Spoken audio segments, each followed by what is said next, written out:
Assalamualaikum warahmatullahi wabarakatuh. Kami dari kelompok 11 akan presentasikan hasil kerja kami, yaitu tentang teori pemikiran kritis Jürgen Habermas. Sebelumnya perkenalkan, nama saya Rizky Maulana dengan NIM 5122 1970 dengan rekan saya Fian Yoktavia dengan NIM 5122 1952. Baik, untuk yang pertama itu saya akan membahas tentang riwayat dan perjalanan hidup Jürgen Habermas.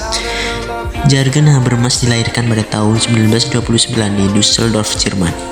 Ia mempelajari filsafat di Universitas Göttingen dan Bonn dan mulai bergabung ke dalam Institut für Sozialforschung pada tahun 1956, yaitu 5 tahun setelah institut itu didirikan kembali di bawah kepemimpinan Adorno.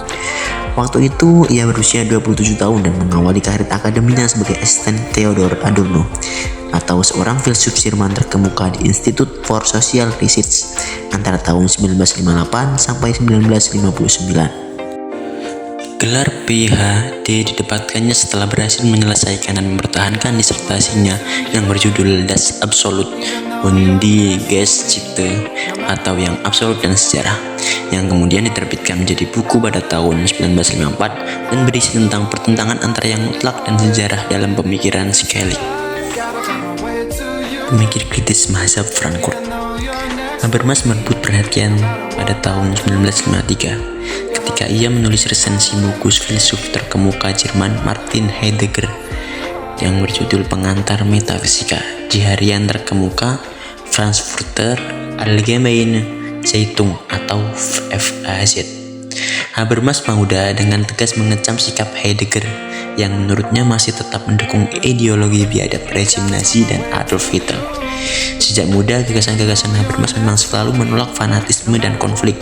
Dia berusaha memecahkan peperangan-peperangan besar melalui dialog, yang akhirnya bermuara pada karya utamanya, Teori des Kommunikativen Handelns atau teori tindakan komunikatif, yang dirilis Hilbert Schmidt, Max Weber, Emil Durkheim, Talcott Parsons, Georg Lukács, dan Theodor W. Adorno.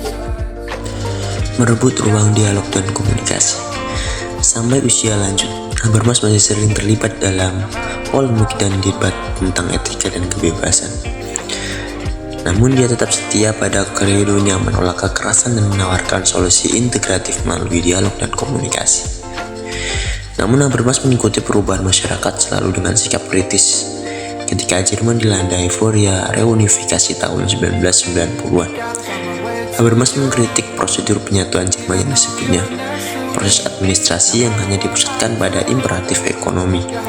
Ketika di Jerman muncul diskusi mengenai pembatasan hak-hak suaka, Habermas mengecam gagasan-gagasan dan argumentasi yang dikemukakan sebagai mentalis chauvinisme kemakmuran. Sejak 1997, Jürgen Habermas mengurus jurnal bulanan Blätter für Deutsche und Internationale Politik. Tahun 2007, dia membuka konferensi di Roma tentang agama dan masyarakat post-sekular. Dia beberapa kali terlibat diskusi dengan wakil-wakil gereja mengenai posisi agama dan sistem etika masyarakat, dan memperingatkan dampak-dampak buruk kapitalisme serta pentingnya membela apa yang disebutnya barang langka solidaritas yang dia katakan bisa punah jika tidak dipertahankan dengan segala daya. Asumsi-asumsi dasar menuju metodologi kritik sosial. Masalah yang mengemuka dalam filsafat sosial dan politik terkait dengan hakikat suatu kajian filsafat tercermin dalam pertanyaan-pertanyaan. Apa peran yang semestinya dilakukan oleh rasio dalam refleksi-refleksi abstrak tentang masyarakat? Apakah suatu teorisasi atas dasar suatu perspektif yang tidak memihak dan netral tentang masyarakat itu mungkin? Ataukah teoritisasi yang ada ini hanyalah sebuah permukaan dari suatu pemikiran yang sesungguhnya biasa dan ditujukan hanya untuk kepuasan diri sendiri? Persoalan metodologis dalam pemahaman sosial ini sesungguhnya terkait dengan perkembangan yang terjadi pada kajian-kajian tentang realitas sosial politik, di samping tuntutan pragmatis untuk menjawab berbagai masalah yang dihadapi oleh masyarakat itu sendiri. Dinamika masyarakat pada satu sisi menuntut adanya reorientasi dan restrukturisasi bangunan metodologis ilmu sosial. Pada sisi lain, kajian atas dasar sudut pandang baru menyajikan kekayaan jurnal Eudexos volume 3 nomor 2 Juli-Desember 2014 149. Analisis atas berbagai dimensi dan hubungan-hubungan sosial yang tak mampu diungkap melalui pendekatan sebelumnya. Baik, materi selanjutnya akan dibahas oleh rekan saya Feni Octavia, yaitu epistemologi sosial. Epistemologi sosial mengacu pada serangkaian pendekatan luas yang dapat diambil dalam epistemologi yang menafsirkan pengetahuan manusia sebagai pencapaian kolektif. Cara lain untuk mencirikan epistemologi sosial adalah sebagai evaluasi dimensi sosial dari pengetahuan atau informatif. Dimensi sosial pengetahuan dalam kaitannya dengan filsafat dimulai pada 380 sebelum Masehi dengan dialog Plato-Charmides. Dialog ini termasuk pemikiran Socrates tentang apakah seorang pria mampu memeriksa apakah klaim pria lain dia tahu sesuatu itu benar atau tidak. Di dalamnya, ia mempertanyakan tingkat kepastian yang dimiliki oleh seseorang yang tidak profesional di suatu bidang terhadap klaim seseorang sebagai spesialis di bidang yang sama. Charmides juga mengeksplorasi kecenderungan visi utopis tentang hubungan sosial merosot menjadi fantasi distopia. Karena eksplorasi ketergantungan pada tokoh-tokoh otoritatif merupakan bagian dari studi epistemologi sosial. Hal itu menegaskan keberadaan ideologi dalam pikiran jauh sebelum diberi label. Dari kritik sosial ke kritik ilmu. Kajian filsafat sosial sebagaimana disajikan dalam teori and practice yang dimaksudkan oleh Habermas sebagai sebuah upaya untuk membuat suatu teori ilmu yang dapat dilihat dengan jelas. Sebuah teori yang dimaksudkan mampu untuk merangkum secara sistematis syarat-syarat penyusunan ilmu dan penerapannya.